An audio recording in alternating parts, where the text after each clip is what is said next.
You're tuned into the Writing Community Chat Show, the live streaming YouTube podcast that brings you the stories of authors, screenwriters, and more. Indie or established, this show's for the community, and we invite you to be a part of it. Head to the writingcommunitychatshow.com for more info. The WCCS. Together as one, we get it done. Hello and welcome to the Writing Community Chat Show.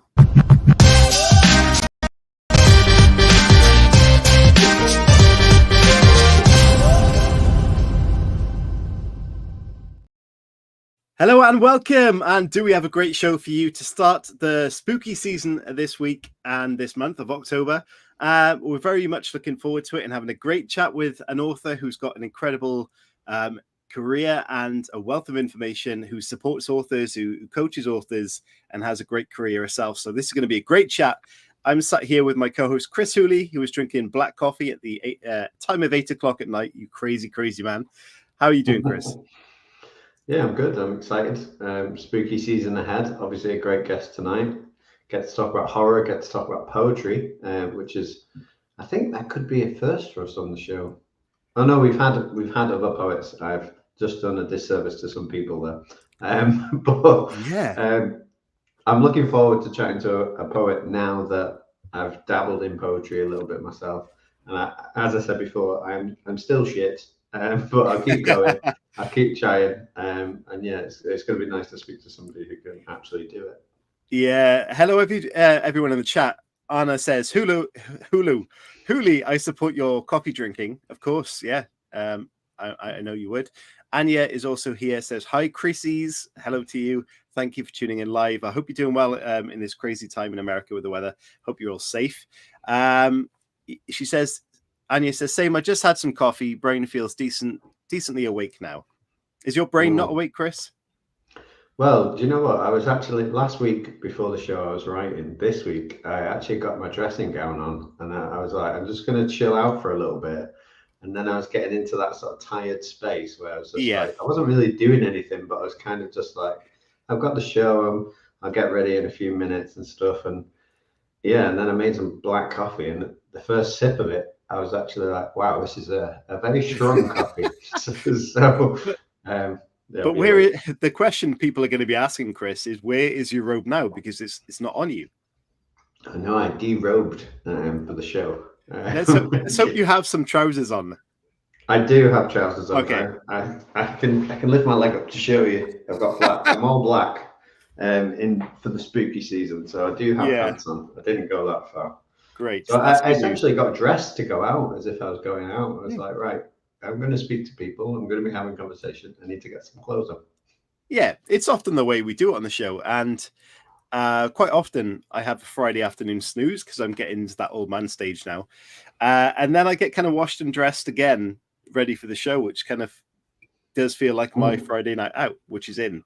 So, I actually saw an article, and this is really sad, but I saw an article on TikTok that said that naps can significantly improve or decrease your possibility of having a heart attack or a stroke.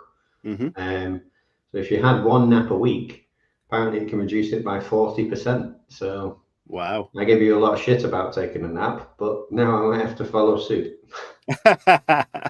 Brilliant. Anya says, you have supplied proof. Yes, he did. Thinking back to the poetry guests, Stephen J. Gould, who we've had on the show before. I think he was in Japan, right?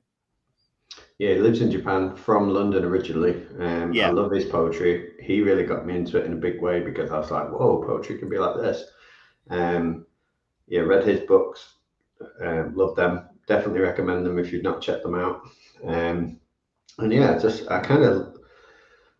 something about poetry that I like compared to fiction. In terms of it just feels a lot freer, and it's more of a snapshot in the moment. Whereas obviously if you're writing a novel or something like that, you've got multiple ideas going on, but poetry is the most condensed moment from my experience anyway. Something nice about that, I think, if you can do it right. Yeah, I think it can be a very good expression of feelings and emotions and all that sort of good stuff as well. whether it's darkness or life or positivity. It's all. What are you laughing at, Chris? Well, one of my most popular posts on Substack was a prose poem, and it was based on my own experience of a Saturday night.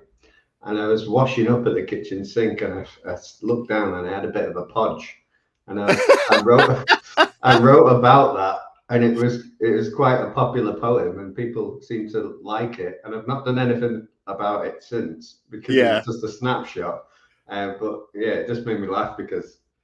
Brilliant! Like you said, that Friday night, getting ready, Saturday night. I realized that nobody else would like that. That was my Saturday night. People getting ready to go out, go dancing. I think I mentioned in a poem, go dancing, drinking, and fucking, or something like that. And I thought, I'm not doing any of those things. Just wash the pots. Yeah, just looking at your podgy self. Yeah. We've all been there. Yeah. Okay, let me get tonight's guest on, guys, because we're going to have a very good chat and a very good conversation, and there's going to be a lot of writing tips and advice in here. So get your pens and your notepads ready, just like Chris Hooley. And yeah, get ready for this. It's going to be a good one. Remember to ask your questions, hit the likes and comment and all that good stuff. Use the chat as well and speak to each other, see how you're getting on. We love the community you guys have built. So tonight's guest is an award-winning poet. There you go, Chris. Author and publisher with over 20 years' experience in the newspaper industry. She's also the publisher of Space and Time magazine, which is a publication that's been running since 1966. Angela's incredible accomplishments include winning the Bram Stoker Award twice, by the way, and being named HWA Mentor of the Year, and is currently serving as a trustee for the Horror Writers Association, where she helps coach and mentor writers on their journeys. So today we're diving deep into her latest book, which has got an interesting story. It's not actually the one up in the top corner. So without further ado, and to explain all that great stuff, please help me welcome the amazing Angela Yuriko Smith. Hello, Angela. Welcome to the show. Hi, thank you so much. I love, that was priceless just to see Chris Hooley's eyes kind of go, what do you mean it's not the book that is next to me right here? What are we talking about then? Yeah, because he normally goes and points to the book that is being presented, but there's a cool little story behind that, which you did tell me about in the week, and it clearly went in one ear and straight out the other. So I do apologize. But that's kind of that is okay. I just didn't want the surprise, but also I got half the surprise. Yeah. Welcome, says Anya and Arno as well. Thank you. Thank you. And this is like a Chris sandwich, so this is kind of like a new experience for me and very cool. A Chris sandwich, yes. It does appear to be that way. Angela, how are you doing? How is Angela's world at the moment, and where are you coming from in the world? Right now, I am a United States citizen, but I'm coming from Brazil, and I've married an Australian. So we are kind of trying to represent a few of the countries. And it's great here. We're actually moving into spring, which in Australia feels right at home. Rainy day, working. We're putting out an issue of the magazine and the poetry showcase for the Horror Writers Association. So like in that way of like, busyness, and yes, here is my robe. This is the secret. You can tie it around your waist, and then you can still have both. You can wear it. That's you can get both. You just throw a jacket on the top, and it looks like you're polished. Maybe we should do a pajama show day once. Just robe and pajamas. I like that. Yeah, idea. That is my favorite outfit. So, is that your writing outfit? That is my all the time outfit. When it was 2020, and we did get to wear that all the time, I went on this ridiculous, obsessive thing trying to find business pajama wear because I was determined to get a robe that I could wear to like the StokerCon banquet and it would be okay. And then I've kind of launched into like, I don't care. I'll wear my robe if I want to. So you didn't find a business robe? I have not. So if anybody is a clothing designer out there, there is a huge market, I imagine, for that and comfortable pants that you can wear out and in pajamas, just saying. Yeah, I like that. It sounds very good. Definitely. Cool. I'm intrigued about living in Brazil as well. Sorry, Chris. No, it's fine. But living in Brazil. Did you ask me why or? No, just I made more of a statement rather than a question. Hence why I missed that question. Yeah, Chris, we love Brazil. You just said living in Brazil. I know. Yeah, that's the question is usually, why are you in Brazil? So I guess that's why I was leaping to a question. And the answer is gaming. Yeah.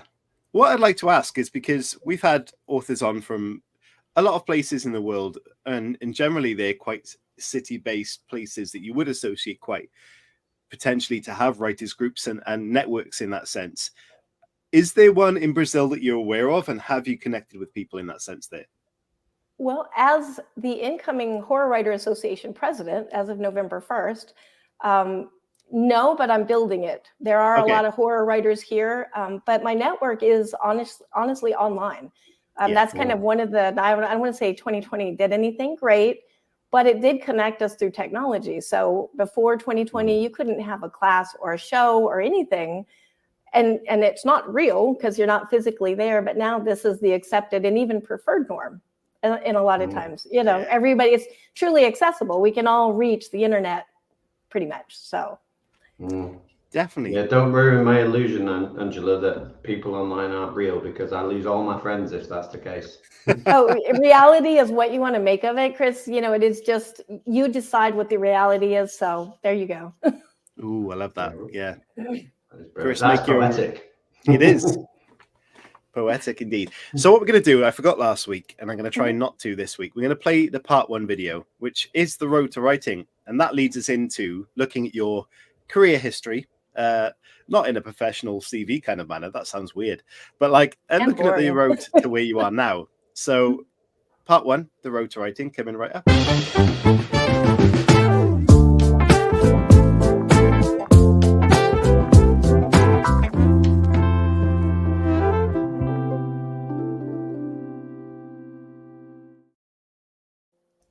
So, Angela, take us back to where you remember. I mean, your career is quite extensive in a lot of different industries in terms of writing, but take us back to where you thought writing became more than a thought and became an actionable process in your career. It was all the way back into, I don't remember what grade, but there was avocado shag carpet involved and TV dinners. So probably the 70s. And I had been reading Ranger Rick magazine, which is funny because I just wrote a poem about this last week. I was reading Ranger Rick magazine, which is, a kid's nature magazine. And there was an article in it about the whales, the plight of the whales. And my 11-year-old self, or however old I was, really was like, oh my gosh, this is my burden to save the whales. And so I lived in Wyoming at the time, promptly went out and I wrote in rocks so that, of course, my message would last forever. Across this road, save the whales. Because, of course, everybody's going to see that and be like, oh, duh, what are we doing? Well, I will go right out and save those whales. And then, it took me all day and I really put myself into it. And then the first car was coming because, Cheyenne, Wyoming, there's a lot going on, drives over my message and I had that, I guess that was my first rejection, really, when I think about it. But I was crushed because I was like, I'm powerless. How am I going to make any kind of effect in the world if that didn't work? And so then that night I cried and I went into existential at 11, however deep that existential crisis can be. But then I was reading a comic and I really wish I would pay a lot of money for anybody who can find this comic or even identify it. But I was reading a comic and there was a bad guy, but he was kicking the butt of every single superhero that was up against him. It was like Wonder Woman and Superman. They were all trying to fight him and he was killing them with rhetoric. He was literally, he worked with words. And so one of the phrase that was the pivot for me was, I'm probably misquoting it, but forgive me because I was, I think, 11 or so. It was something like, he who controls the world, he who controls the words controls the world. And that resonated with me so much at that moment. And it just kind of enlightened me as yeah, I used the wrong words. There's more words. There's more places to put these words besides a road. And it hit me. The road is a terrible place to put words of change. What was I expecting? And so it was that moment that I was I felt very powerless. And then that supervillain gave me that power to kind of not be a villain is what a villain would say. But to go forth and like use my words for something, you know. And so it's kind of been like a thing in my life of language will get me anywhere I want to be. And it always has. So, and not classes, not degrees, not glad handing, though that's certainly part of it. Networking is important, but it has literally been honing language and then putting language where it can be used, which is sometimes really weird places, like writing for a popcorn company, advertisements on the back for free popcorn, but I needed popcorn and we were really broke. So I will write for food, you know, to something like taking over a vintage magazine or, you know, blog posting or any place where there can be words and not having a price tag attached to them, but the price, they are priceless. Like wherever you put them, they will probably give you some kind of benefit. So I hope that's a very long-winded way of answering your question. I don't think I ever finished that comic either because I knew that the good guys would win. And I just didn't want that crushing knowledge. I just wanted that villain to last forever with his words, not because he was actually hurting anybody. So Yeah. Much. Did you know if it was a comic? You said they were fighting superheroes. Yeah, and I feel like I remember Wonder Woman being in it because I loved Wonder Woman. Like I had a lot of Wonder Woman comics. And he reminds me of, I want to say Lex Luthor, but I haven't been able to identify, because he was a big, broad, bald guy with a white jacket, like very pinstripey, very professional. But yeah, just never been able to find that comic. There's the Australian, by the way, that just passed. Yeah. Sorry, I just in my mind, I'm like, I want to find that now. But yeah, I'll look at it later. Thank you. Yeah. I want you to find it. Yeah, it's an amazing answer, and it's not being dragged out at all. I love it. And Anya says she loves the example of earth art, and it's very Andy Goldsworthy is what she said. It's an amazing thing to think in that way of being a young person, that you want to do something amazing and save something, you know, that in reality really needs saving these days as well. And to write a message on the middle of the road, you know, it's if you were that person now with the technology you have now, what do you think you would have done differently in terms of trying to get that message out there?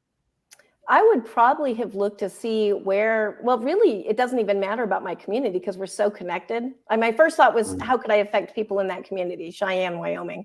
But really through the internet, we are the community. Everybody online is reachable, even powerful people, not powerful people, you know, disabilities, all of us are a community. So, which I always want to say, so we should use that community wisely and calm down people, but you know, that's a whole nother story. Yeah, Angela, I suppose, I mean, there's so many questions going around my head with your joy and coffee will do that. And the playfulness that you have with words. I suppose I'm going to ask a direct question rather than making a statement again. What is your favorite thing to do with words? Make a change, honestly. Like if I can, I think the power of words, and one of the reasons why I do gravitate towards poetry, when I see something that bothers me, I love the idea that I can use my language, and I'm not making a change, like forcing people to believe what I think or anything, but just express my displeasure or my joy at something that's happening. I think we tend to feel powerless, especially today, that we can have no effect. We can't affect politics. We can't affect, you know, the ecological issues. We can't, but we can, and we can do it through words. Storytelling is the basis of all things. Everything comes from story. Even if we're like, we think it's boring and we're going to the store to buy milk, that's a story, you know, and the things that happen. And story is fueled by emotion, and emotion is what fuels change. Fuels is our writer.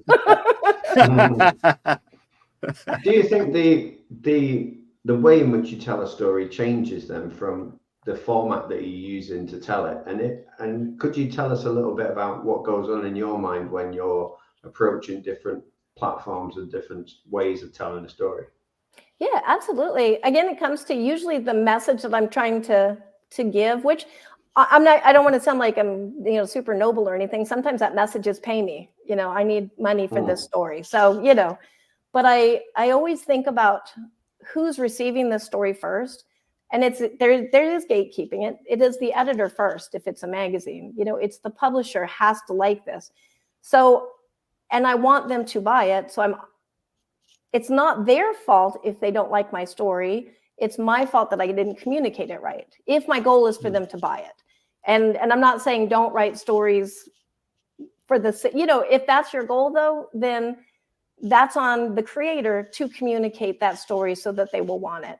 And it also, of course, doesn't guarantee anything because there's a million stories trying to be published every day and only so many editors and, And then the format is also really important to reach people. I'm a big fan of gaming because gaming is interactive story.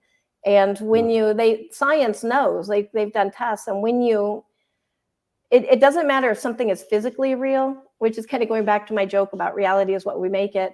If your brain has seen it, like say in a game or a virtual reality, it becomes real to you. And it affects your emotions. It affects how you accept things. It affects your reality conclusively. They actually did a study where people would it was in Second Life, and they would get on like little virtual treadmills and stuff in the game, mind you, not physically. And they actually lost weight in real physical life. What? Because, and they would start, but it's because then they're like, oh, I worked out today. And then you start making changes based on that behavior. So that's why I kind of go to then who is receiving the message and what platform do I need to get it to them? If it's a magazine, obviously I'm submitting it through Submittable or something. But if I want to save the whales and there's a bunch of people on Twitch that are, I'm making this up, please don't go look for this group, but they're playing as a game about whales and they're very impassioned about this game. That would be who I would be trying to reach. And I would be having conversations with them to start.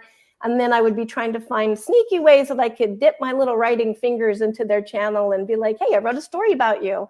I actually am writing a story for someone in a channel like that about a vampire, to make that connection. So, and I know vampires are old tropes. So those Twitch gamers, they don't know about tropes yet. So yeah. Well, firstly, I think the vampire trend is coming right back in. But it's also eternal. But losing weight through visualizing it on a game. Wow, I wish I knew that when I was younger. Yeah, right. Because then you can tell your mom, I am outside in the game. Yeah. But it's an amazing thing. But what has interested me on that conversation is, were you talking about tailoring a message, say, for example, to the whale people on Twitch? Why, or is that a marketing technique you could use as a writer? And if you're not currently using it, how would you go about deciding where to find that audience, whether it be on Twitch or somewhere else? A lot of it is just asking, but I mean, we're kind of going into one of my little preachy things. And I think where we as writers have a hiccup is we don't understand why we're publishing something, not why we're writing. We're writing because we're crazy people, but why are we publishing it? Because you could just write and get it out, therapeutically or whatever. And publishing it is a whole nother thought process. And so in my observations, I feel like we publish for 4 different reasons or a blend of those. And one is craft, like to show off our craft. I'm really good. I want to show you how great I am and establish myself as a thought leader. I own this genre, like Anne Rice owns the vampire genre, kind of thing. Credibility is one. And I do write a lot or publish a lot for credibility. And that's, I want my message to get out there. I want you to save the whales. And so here is my message to prove to you why you should save the whales and buy into my goal. It could be like, I'm a lawyer and I really want you to think I'm a great lawyer. So I've written a book about what a great lawyer I am. That's also credibility. Craft, credibility, fame. There is nothing wrong with it. I don't know why it's okay for other artists to want to be famous, but not writers. Like that's a valid hope, I think. And then fortune, like getting money, and also valid. Just because we love doing something doesn't mean we shouldn't get paid. Like you wouldn't go to your mechanic who says, yeah, I love fixing cars. And you would never say, oh, good, then I don't have to pay you because you love this. It's a pleasure. You're welcome. Like we would never say that, but we do accept that as writers a lot of times. So that's always, I think, the first question. What are you writing for? And once you know that, or I'm sorry, publishing for. Once you know that, I think that helps with imposter syndrome, because imposter syndrome comes from us thinking we can do all the things, but all those things have different paths and different points. I can't, if I'm writing for credibility, I'm giving that book away to those groups that I think would really need it. The Save the Whale people on Twitch, or, you know, a lawyering group specializing in whatever lawyers specialize in. But if I'm wanting to be famous, I would be after a completely different group. I'd be after like the book talkers and the, you know, if I want money, I'm not giving my book away at all. Thank you. I am looking at all the ways to use my licensing to put it in audio and ebook and translations, and, you know, so there's all these different reasons to publish. But when we get our success, like I've given my book away and I don't know, people at the UN are talking about it and now action is happening. That's a success. But then I will beat myself up if I don't know what my goal is. I might beat myself up because this book talker over there, well, she wrote a crap book and she's got all these likes and they're not even important. But I shouldn't feel bad. I'm after a different goal. Her goal is fine. My goal is fine. I'm not referring to any actual book talkers. I really have no idea what happens over there. But, and I also think that helps us with the end. When you reach your goal, you get that stagnation. And artists, this is an art thing. We reach that stagnation because it's really the journey and the fight to get there that we're after. But it's hard to realize that. And then when we get it, there's always this moment of like, oh, I made it. Oh, it's less than I thought. Like, oh, what do I do now? You know. But then if we have it mapped out that it is a goal and that it's achievable and it's quantifiable, it's science, math, it's, you know, we can touch it, we can direct it, it's algorithms. If we know that and then we reach that goal, we have that check off, that satisfaction of I did this. Okay, now I'm going to switch goals. Now I want this. And so, and I did that. I started out with craft because I wanted to prove that I could write. And then I wanted credibility. So I went after awards, which was a completely different publishing process. And boy, did I lose a lot of money on, because you want to give away your books so everybody will read them, right? And that can get pricey for writers, you know. And then now I'm after supporting myself with my writing, because then my husband, then we can be financially independent and he doesn't have to work.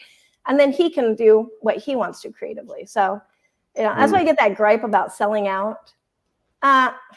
No, don't even get started with me. Don't be in a bar with me and talk about selling out, because I will go. So know your why is a great answer. Yeah. So Angela, could you elaborate a little bit then? So I've broken it down into craft, credibility, and how am I going to phrase this? Fortune and fame. Yeah. What are your different steps when you're approaching each of those? So when you were in the craft phase, what did you do and how did you learn in that section? And then going through to credibility, how did you approach that? Obviously, is there any tips that we can get from that? And then obviously the keeping yourself afloat and making some money as well. Yeah, absolutely. So when I was working on the craft, a lot of it was consuming. A lot of it was finding out what is, because it's prose. I mean, you can learn that. You can learn to be a good writer. And that's also what editors are for. So originally, we usually wind up copying somebody, like, the masters, copying the masters. I want to write in the style of Anne Rice. What do I like about Anne Rice? Bring it into my own work. And then it was a lot of honing. Who am I, though? What is in my work? And I actually had an amazing mentor for that, and it was Brian Theowara. And I'm part Asian, obviously, you probably figured that out from the name and everything. But Brian Theowara was reading my work, and he was like, it's good, but where are you in this? Like, I know you now as a person, and you are a little tech geek. Like, if you have a color change anything, you're like mesmerized. You won't buy jewelry or makeup, but you'll drop immense, crazy amounts of money on gadgets or a camera lens or a webcam or a cool mouse or color change keyboards. I'm sold. I will get in your van for color change keyboard. And so he's like, why don't you have that in your work? And you don't have any Asian, any Asian elements. And I was like, well, I can't really put Asian elements in there because I'm not pure Asian. I'm a part. And he's like, well, then that's the blend to put in there. And so that was that stage of the craft, is me finding what was my voice. And so where I would publish a lot was free places, blogging. At that time, blogging was big, Medium, things like that, where I could easily get the work, but the feedback as well. And so I was trying to reach people and get that feedback. And his advice was spot on, because that was the turning point, where that was my first professional sale. It was a story I wrote called Vanilla Rice, where it's a future. It was the first spec story the first sci-fi flavored spec story I'd written, because before I was trying to do like gothic kind of, the traditional horror story. And in that story, it's a very high-tech future. There's trafficking in it as part of so I addressed unknowingly a lot of the issues that I grew up with like my grandmother. And does my grandfather love my grandmother, or does he just have her because he likes her to clean up after him, because it doesn't, like things like that. And all that went in that story. That was my first professional sale. And it's been reprinted, I think 4 or 5 times now. And it's been in the public, like every publication has won an award or been nominated. Like Shirley Jackson was one of them. That was Black Cranes, and the Bram Stoker in Bittersweet, so anyways, I don't need to list all that. But so that was like my it works moment. Yeah. And so then it was just rinse and repeat. Okay, I found my niche, I found my voice, I found my style. Now I need to get it out there. And a mistake that I made early on was because I was really into self-publishing. I really love that empowerment. You're doing it on your own terms. I am that nitpicky person that wants to know all the details of what's going on. So I self-published a lot in the beginning. And then I realized, wow, I'm in a bubble. Like all my fans are the same fans, but I appreciate them, but I'm not reaching out and finding new people. And that's actually how I got the magazine. Because I was looking at, well, let me go submit some stuff. Who of my friends has submitted? Oh, there's this magazine called Space and Time. Okay, cool, I'll submit there. Oh, they're closing? Well, darn, just my luck. What? They need a publisher? And that happened to be my background from newspapers. So it was like kind of this kismet, it was meant to be. So when I moved from craft, so that was like kind of me going, okay, people recognize me. They're telling me my work is good. They're asking me for work. So I feel like, yes, I've been established in craft. My work check is okay. Not the best. It's okay though. It's passing. And then I guess it was credibility for me. It was like, okay, now that you know that I'm here and that you know that my work is acceptable, let me go find some proof of why it's fantastic and you really want it. And for that, I need awards and a little bit of clout. So taking over the magazine was a huge one, obviously, because, Gordon Linsner started it in 1966. And in high school on a mimeograph machine, talking about tenacity, and kept it going for 50 years, passed it to Hildy Silverman, who kept it going for 12. So I get credit for all of those years. I was not even around in 1966, but hey, thank you. And then it was going for awards, so it was trying to then move into a little bit. A lot of people, I hear a gripe, awards are just political. Yes, they are. The same as wanting to get a raise at work, the same as wanting to get along with your neighbors, be in your Boy Scout troop, and I don't know, have the other people like you, the moms and whatever. Politics is part of life, and awards are definitely political.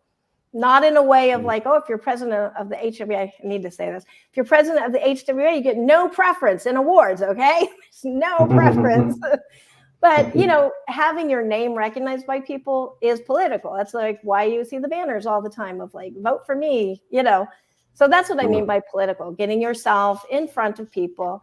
And then that point, that was me getting the magazine. So you can see that I have social proof, getting on every podcast or anything like that I can do. So thank you guys, because you guys help all of us, and then just going from there. And then I got the awards. I got the 2, Stokers, and then the Mentor of the Year, and then some other stuff and some grants. But then that's where I can be like, okay, that's my credibility. I don't need to know. I don't have to have all the awards. I need to have enough to prove that I have this level of quality. It's in my CV now, and it's, so now what do I want? I want to not have my husband work.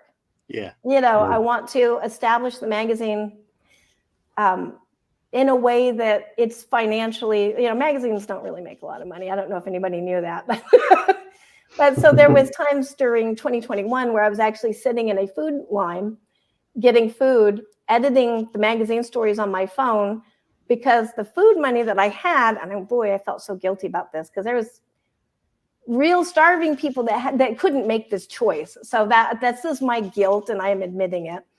And I did have that choice. I could have closed the magazine, but I chose not to, and I chose to use my food money. I did not tell that to anybody in that line, but I chose to use the grocery money to pay the authors so that we could keep the magazine alive. And so after I got the credibility, that was my new goal, is I need to make this magazine sustainable, independent of my grocery bill. I need to have enough finances that I can help other people publish. I can publish books. I have a publishing company, and every book we publish, the 100% of the royalties and rights and everything remains with the author, as in they actually put it on their own platforms, whatever they're going to publish on. So mostly so I don't have to do paperwork on it, but yet also, that way there's never a question of how many royalties did I get. It's your account, So that was the other thing, is so that I can do things like that, because now my income comes in from coaching and things, so I can do that, to help other people get published. So, because not everybody wants to know every nitpicky detail about publishing, and not everybody will get in your van for a color change keyboard either. So. I'm really interested, Angela. What do you know what that will take to get yourself in a position where you can go, do you know what? You can walk past any time you want. You don't have to go past the house. You don't have to leave the house. You can stay here, my Aussie husband. Do you know what that's going to take, and how are you taking the steps to get to that point? Yeah, actually, we're just about there, which is incredible. Which kind of brings me to why we're in Brazil. That is a huge reason, because the economy, because my royalties are in USD, because that's where I'm from. But living in Brazil, my royalties go a whole lot farther. Our house is on a mountainside with a view, because I love a view. And it's in a really nice neighborhood, and it's brand new. And we love this house, $400 USD a month. Wow. So so that's one big thing, is reducing our costs, which is a challenge. In the US, I think for a long time, it's the thought is you reduce your income by not having a coffee at Starbucks. Or reduce your expenses, by not having a coffee, or you walk to work instead of, drive, and things like that. And those are all good. But also, moving to a different country where the currency is more favorable to you, is also great. And so where we are now is, because I was coaching, I started coaching on Reedsy, and that went great. I love coaching on Reedsy, but there's too many clients. I cannot handle, your time is limited. You can only take so many people. So then I started a community where I'm now training other coaches, and then they're publishing the community where everybody can get their work out then. But then we're not taking royalties, because I don't want to mess with all that paperwork and hassle. And so they're unbridled getting their voice out. We're calling it radical generosity. We don't have to have all the things, but none of us do. So the coaches are getting the book credits, to be able to go do other coaching jobs and work, because that's one of the hardest things, is getting that proof. Okay, I'm a coach. Where's the books that you've helped put out? You have to see it. So it helps the coaches to be able to build their own careers to do this. It helps the writers to get their work out. They may or may not want to be a coach. So it's like winding up. It's a closed loop. There's a name for it in manufacturing, where there is no scrap, there's no waste, and every step benefits every step. And so that's what we've been creating in there. And I say we, because you can't create a community by yourself. And this is our second month. No, we're actually still in our first month. We had our first month thing, but we haven't actually opened. And there's 88 people in there right now. And it's amazing. Because there's no algorithms driving everybody. You know what we talk about? Writing stuff and publishing stuff. And yeah, hurricanes come up and stuff like that, but there's no algorithm going, what, you mentioned the hurricane and like 5 people freaked out. Like, let's only talk about the hurricane. I feel like that's what social media does. So it's been wonderful. And it's something for me that's scalable, that I can keep that going and be fine and have that income and pay for this thing. Because of course the platform isn't free, and everybody wins. And that can make me happy. And then I don't have to feel, if I wind up getting really rich, I don't have to feel guilty, like Jeff Bezos or anything. I can still sleep with myself. So yeah, you just have all these author babies out in the world producing amazing books, which is great. Yeah, and that's what we've said, because there is a standard. You know what I mean? Like, they have to pass. But that's the conversation we're having, is if we're bringing this idea of radical generosity and like, yes, have my work. I'm not saying like AI scraping, I'm not going there. But like, yes, I don't need to get every penny, and I can give freely of myself. Then that will keep replicating and replicating and replicating. That's the idea. And so far, it's the same as you being established earlier on in the process. You established yourself and got your recognition. Now you have to do that for your company. Yeah. So it's the process, and it's really interesting to see how that will work. Yeah, and that's the thing, is even if it fails, it's really interesting. I mean, so far it's going really good, but you don't know, but it's worth experimenting on, I think, and it's fun. Yeah, absolutely. It's an amazing project, and we're very like-minded in the sense that we want to help benefit the community and give back to them and help them, and to see it being put into action like you're doing is wonderful to hear. So yeah, I think that's amazing. So I hope that goes really well for you. Oh, thank you. And it is selfish, right? Because if we make the community better, that's our community, right? Yeah, of course. Yeah, your audience is your community, and so if you make it better for them, that makes it better for you. So wow, exactly. My question then, off the back of that, is what makes a good coach and what makes a good, I don't know if this is the correct term, coachee? Like, student? It's student, isn't it? I like coachee. Go coachie. There's so much debate about that, because the mentor program at the HWA is where I started, because you have to get those credits. But I was just volunteering. It wasn't like because I was going to go be a coach. But then the mentor person, the person's getting mentored, is called a mentee. So it's like, I don't like that. But yeah, so that's like close, or coachee or student. Yeah, I think the recipient is always under question. Like, what is the name for that? So I actually forgot your question, because you got me sidetracked on, mentee sounds terrible. Yeah. What makes a good coach? And then what is a recipient of a coach need? What do they need to be a good student? Yeah, I think the biggest thing, because you don't even have to know everything, I think, to be a coach. There's no law like, you have to publish 5 books, or you have to do this, because everything changes so fast. You can't know everything. But I think the number one thing is being open to what does this person need, this individual person you're working with, not because every single person I work with needs different things, and we approach it differently, and we have different styles of learning and acceptance. And then on the other side, to be the recipient of that, I think it's important to communicate what you need, and also be open to receiving that, which kind of goes back to that original thing for me of like, why are you publishing? Why are you writing this book? What are you after? No wrong answers, but let's get that so you can be very happy and satisfied with this endeavor and move on. I think the thing that breaks my heart is seeing so many writers that achieve so many great things, but can't receive it. Yeah. And I do have a person, I have no names, but they received an incredibly honorable award. I mean, I'm jealous. Like, I really want that award.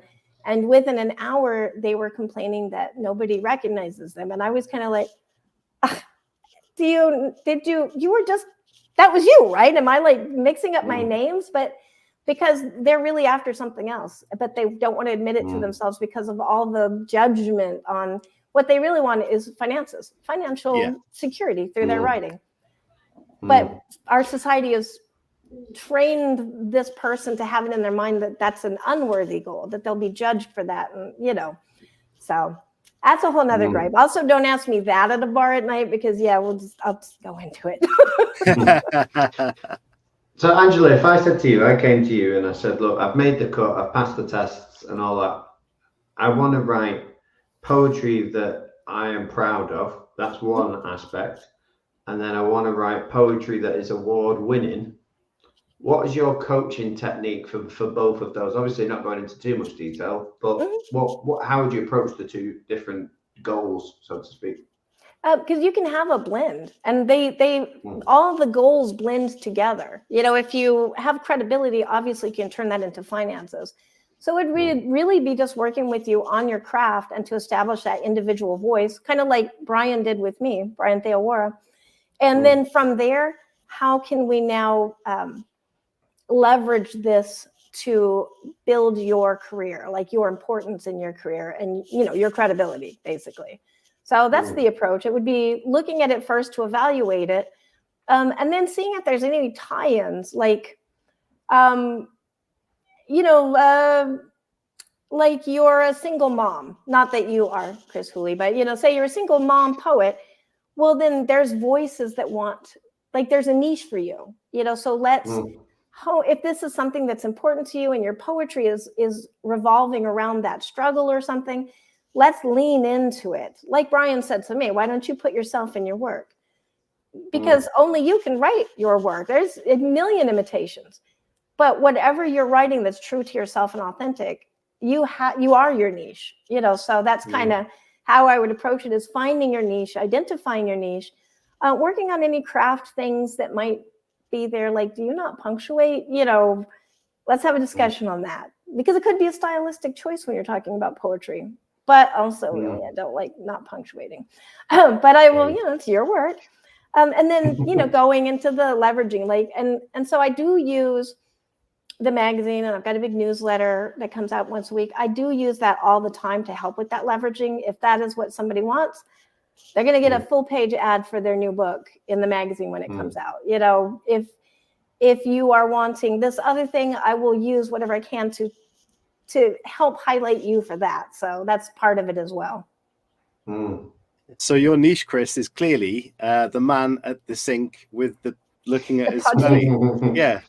Yeah, but that's a community that needs to hear that. Yeah, we've all had that moment, and it fights off that tendency we have as a society to be perfect, which is all another gripe of mine. Of perfection is boring, right? Like, why do we try to be perfect when nobody remembers perfect? We always remember the thing that doesn't belong because it's authentic.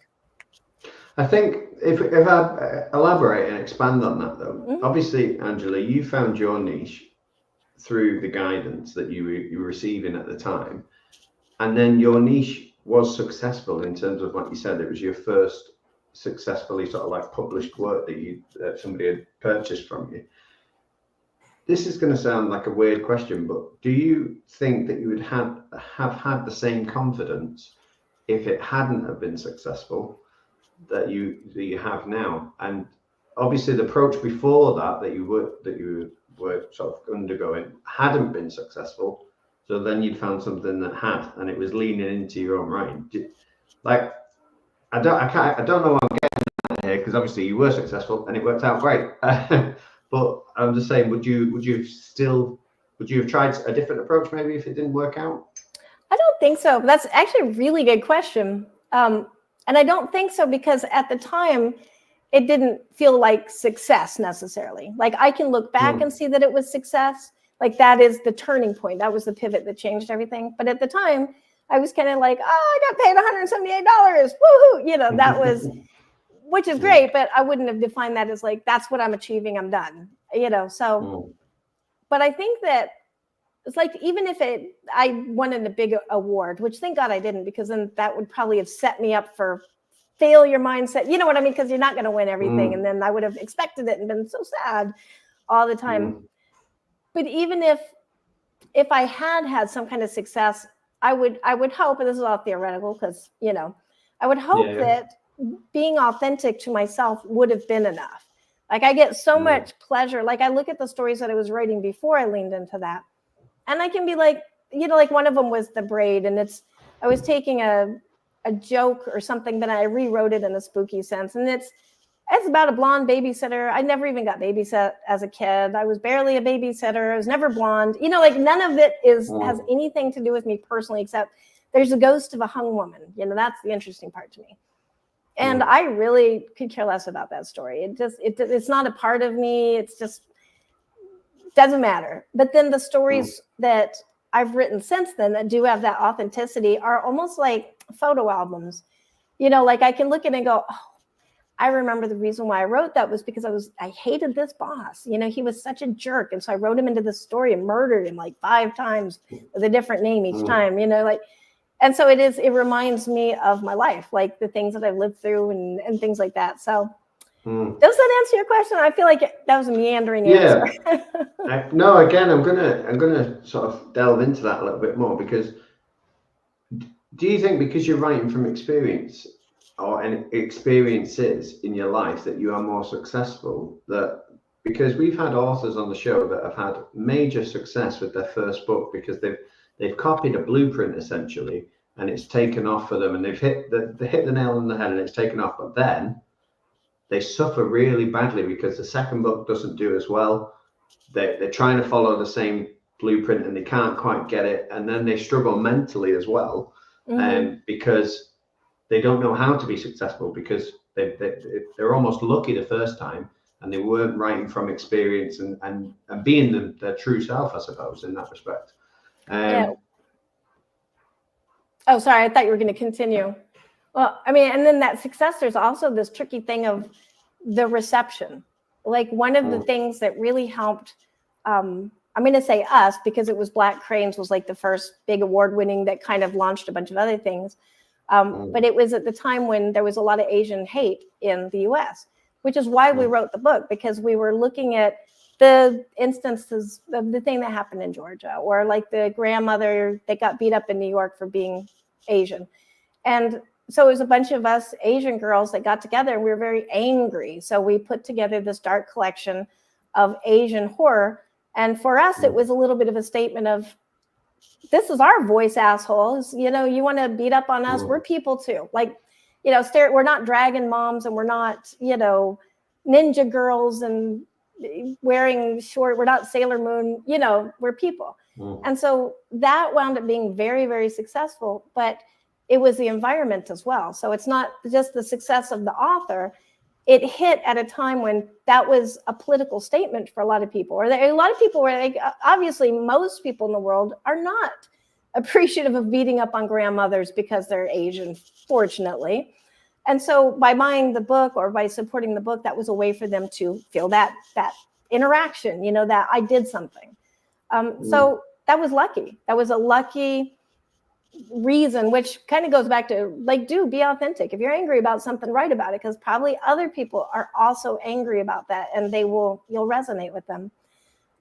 So that's like that first book. And then the second book, we leaned into it and we did Tortured Willows, which is the poetry book that won and that was the same thing, same message, but with poetry. And then we did it a third time with Unquiet Spirits, which is nonfiction essays. So we were trying to like hit the genres with this message of, but then I think it's kind of like now the environment is changing.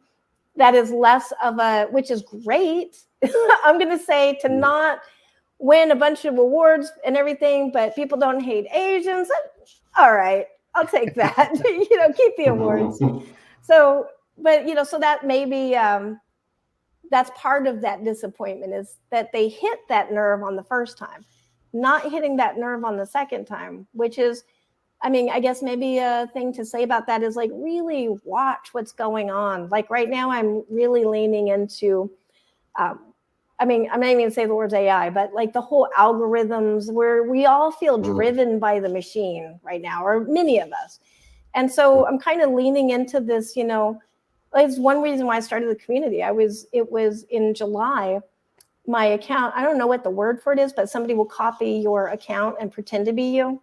And then they try to elicit money, spoofing. I've heard many things so that happened to me 3 times in 1 month.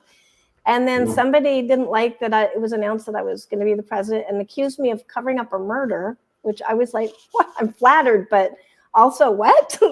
And then like a couple things like that. But the thing that really got me was the spoofing, because I have a lot of elderly friends in my Facebook that I love them, but they're vulnerable to stuff like that. And if somebody says, I'm Angela, oh my God, you need to send me some money right now, they'll just send it, So that's when I made an announcement. I'm leaving socials. I'm not leaving. I'm still there, but I'm not actively. I will accept no friends requests. I'm not, other than dropping this book, that book, this thing. Go look at this person's Kickstarter. I'm not sharing anything else to protect from that. But there's a lot of people, because that was my authentic perspective. I found a lot of people are resonating with that right now, which is kind of the success of the community. Like people are pouring in to get away from that algorithm and know it's safety. If you say it's you, because Angela can go check on that list and see if that's you. It's controlled, like a gated community.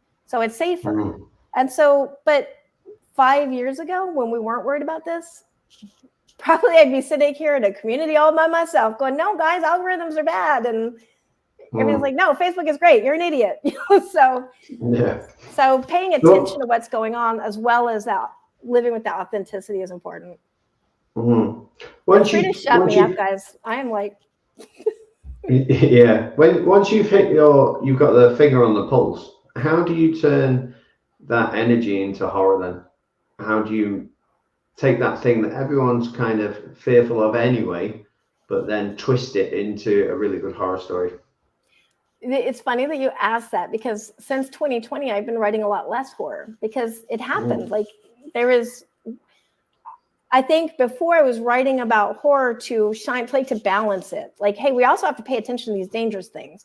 Then when it happened and we were all freaking out about these dangerous things, I actually started having happy endings for the first time ever. Like people actually not only survived my stories, but fell in love. These are not romances, so romance readers will be very disappointed, but still, to have happiness at all in my stories. And then because writing horror has been a part of my life from day one, I actually went through a crisis of like, well, if I don't write horror, I mean, I write in a lot of genres, but horror is like my heart genre. And, so like I worked in newspapers for 20 years. That's not my heart. That's a paycheck. And I love doing it, but it's a paycheck. Horror is what I would write for free or not free or for popcorn or whatever. So the crisis was like, I can't bring doom and gloom to anybody anymore because there's so much of it already. So I looked to see what was scaring me, and it was eco. The environment, the planet is what's scaring me now. And yes, that's where I feel that existential dread now. So I changed to eco horror. Like I just kind of, so like the story that I think just came out is in Bestiary of Blood. And that was my first eco horror story about meerkats basically picking through the world after it's been burned to a crisp and all the humans are dying and stuff like that. And obviously, also like the messages, you did this.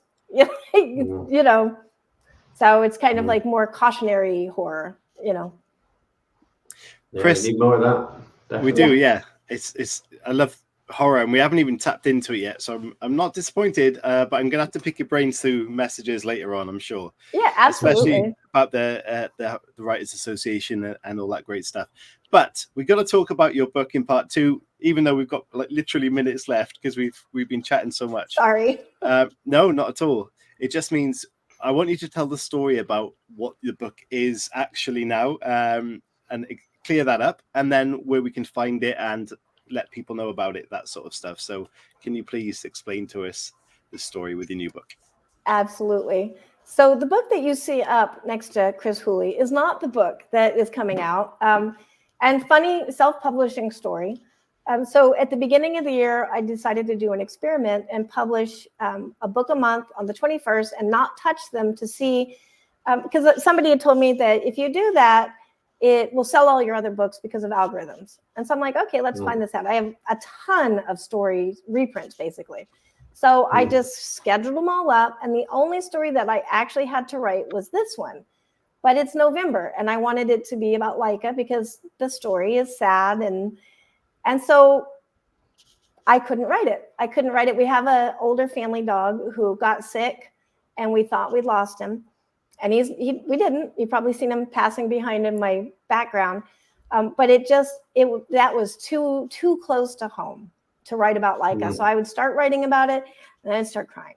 And then and then I'd start crying again. And then I'd like, this is ridiculous. I'm a grown up, I can write this story. And then finally, last month, I think I gave up, and I just substituted a different story, which is the Just Us, or how to bring just us, but it's JUST us. And that's a reprint from something else. But so I went to KDP and swapped it, right? Because who's even paying attention? This is just an experiment. And I swapped the cover and everything and forgot about it. And then probably the day before you sent me that link, I had a couple friends go, "Oh, I saw your book about Laika. That's cool," or something awesome. And I did not pay close enough attention. And I was like, "What are you talking about Laika for? I'm looking at something else. You people don't know what you're doing." So then you sent me the link about this is the link that we're going to publicize. And I'm like, yeah, go share that. Cool. I click it open. I'm like, how did you get that cover? This book doesn't even exist. So then I go to Amazon, what happened here? There's the book. So then my next thing is, oh my God, did I fantasize that? Did I hallucinate that I changed that out last week? Went and looked. No, it's been changed out, but it's Amazon has not updated it yet in 2 weeks. So if you click on that link to get How to Like a Dog, you will not get that book. That's definitely false advertising. I apologize. But it will be a different book. But yeah, it will be free on Kindle Unlimited because I've been putting them all on Kindle Unlimited. That's part of the algorithm. And then next year, I'm publishing all of the books together in a collection, which is How to Fix This. Because a lot of them are on change, they're cautionary tales, don't traffic humans or you'll die. Don't be mean to dogs or you'll die a horrible death. Don't do these things because, Angela will kill you in the story. So that is, I think, a great illustration, though, of publishing, the mindset of publishing in general, because it's still the Wild West, and everything will not go according to plan, just like life. And you have to just roll with it. And hey, if it doesn't go according to plan, it makes great content. It certainly does. Well, it'd be interesting to see the results of your testings, especially when you release them all as a set next year. But this set that you talk about I'm sure this is is it 12? This is 11, because next month is the last one, which also that story that I had written for it sold. And so I am changing that story too. So now I'm like, oh my God, is that story also not going to update? So but, also the next story. In the how-to series, is there a specific way you need to read them, or are they all quite independent? They're all independent. I just noticed that I had a ton of stories that had been published that all had the same theme of cautionary tales. Basically, I do love writing about karma, and that's always been a theme. If you do bad things will come to you. So they're all basically cautionary tales that have been published over the last 5 years. Amazing. I hope there's a story in there about the arsehole who drove through somebody's hard-written message in the earth. Because but I do need a story for next month, so that might be it. Brilliant. That would be a good one.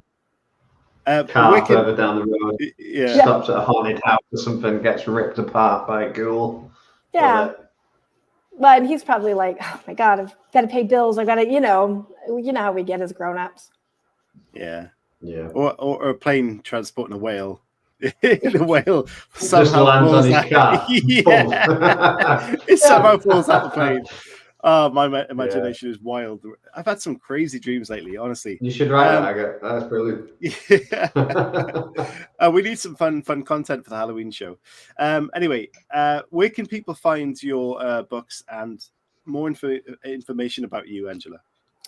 Pretty much. I do everything. Well, AngelaWeissSmith.com, but I really don't do anything on that anymore. It's just a static website. If you want to interact with me, it's authortunitieshub.com. And I also have the weekly newsletter, which is authortunities@substack.com. Yeah, which we are checking out as well. Oh, yeah, because you guys are on Substack. So I'm going to be sharing your Substack on my Substack tomorrow. And we will recommend your Substack also. Yeah, honestly, it's a new adventure for us. It's like starting again, but we feel like we found a more like-minded community, which is really good for us and exciting, because we started off on the old Twitter X rubbish, and it just feel like things have changed so much there that we've now found a nice fresh place to get going. So is amazing. I've been on it. I'm going on my second year, and I started with I think like 600 subscribers, from mailing lists that you never do anything with ever. So I threw them in there. Now I'm at almost 4,000, but it's because people read. They read, they respond. I've never had so much reader-writer interaction. It's amazing. I love Substack. It really, really is brilliant. Okay, so what's the plans for you moving forward? There's a part of this show that we're not going to have time to do. We're already over the time limit, so we don't want to take up too much more of your time. But what's next for you after you change your cover on Amazon, or Amazon changes your cover? Well, I've got that collection, but because I'm going to be the horror writer president starting November 1st, I actually am going to take a pause from horror because I don't want it to be like I have an unfair advantage. You know what I mean? So I'm actually leaning back into nonfiction. So the book I'm working on right now is based on those 4, which is why if it seems glib off my tongue about those 4 motivations, it's because that's the book that I'm working on. Yeah. But I'm doing choose your own writing adventure so that you read through, you test yourself to find out which of these is your motivation so you can find that honesty. And then if you were wanting fame, go to page 22. If you want fortune, go to page 86. And then just having a checklist of, more than a checklist, but just like, so this is your motivation. It's not going to help you to act like this. Do this thing, do this thing. Here's how to reach these groups, and basically just have fun with it. And then I'm actually working on a book with my husband, the Australian that just passed, Ryan Ozzie Smith. And it's called Glitch, Escape Your NPC Programming. So basically about how we go through life on autopilot, and it's about not going through life on autopilot so we can actually be alive. Make weird choices like move to Brazil and be rich suddenly. So being aware of your path that's a really nice message, because you're so right. And the NPC reference, love that. I think it's brilliant. Yeah. Amazing. Yeah, both sound like brilliant books. Looking forward to getting hold of them for sure. Yeah, definitely. Thanks. There's so much I wanted to chat to you about the Horror Writers